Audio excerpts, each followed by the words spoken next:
Life in a nursing home can sometimes be lonely, especially when there are not many visitors coming around. But for one local Vietnam vet, letting this happen to other veterans is simply unacceptable. In this special Kindness in the Community report, 44 News Morning anchor Melissa Schroeder tells us about a soldier's love. There's history walking through the halls of nursing homes across the country as more and more World War II and Korean War veterans begin to fade. It's that history one man uses as inspiration to make sure our heroes in uniform are not forgotten.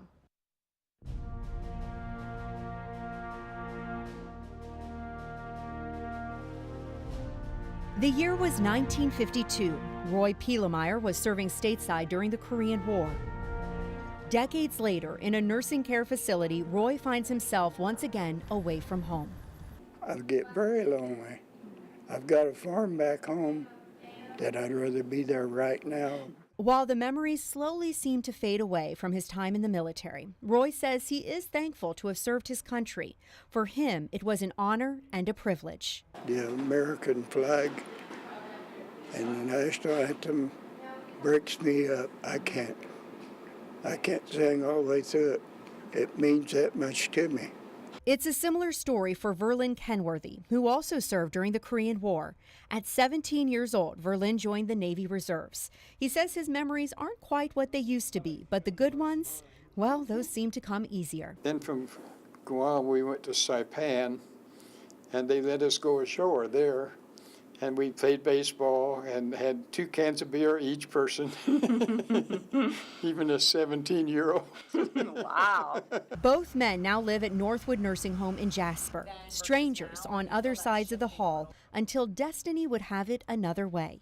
Even though it's been years since all 3 of us been in the military, we still have that understanding.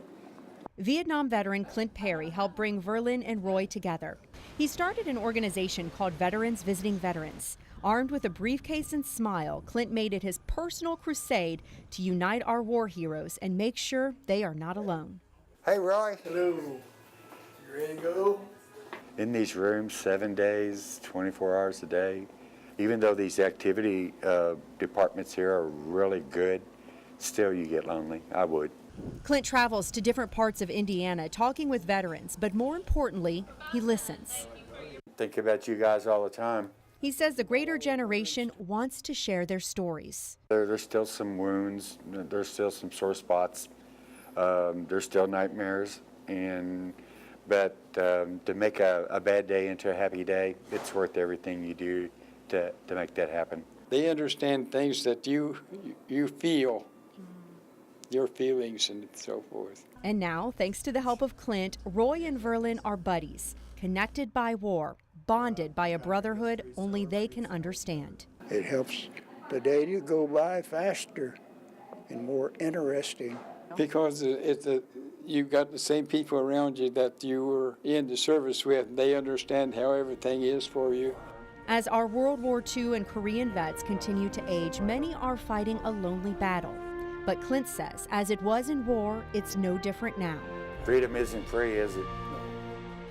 You never leave a man behind. And I'm right here with you. On a personal note, I want to dedicate this story in memory of my grandfather, Walter Schroeder, a World War II veteran who passed away 2 weeks ago. And to all the men and women who loyally serve our country, thank you. Melissa Schroeder, 44 News.